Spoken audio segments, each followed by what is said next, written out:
আসসালামু আলাইকুম রহমতুল্লাহি বারাকাত।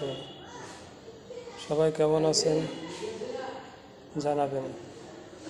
আলহামদুলিল্লাহ, আমি ভালো আছি। আল্লাহ সুবহানাহু ওয়া তাআলার কাছে শুকরিয়া যে আল্লাহ তাআলা এক জুমা থেকে আর এক জুমা পর্যন্ত হায়াতে সুস্থতা দিয়ে পরিপূর্ণভাবে তার নিয়ামত দিয়ে আল্লাহ তাআলা বাঁচায় রাখছে। এই জন্য আল্লাহ তাআলার কাছে শুকরিয়া।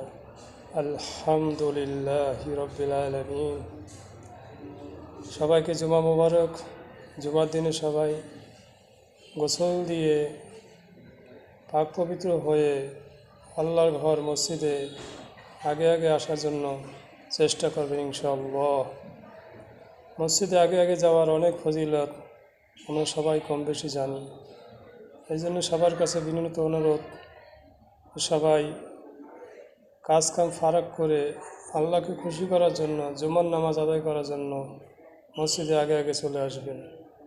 বিশেষ করে মসজিদের যে খুতবা হয় সেই খুতবার আলোচনা শোনার জন্য চেষ্টা করবেন ইনশাআল্লাহ। আমিন।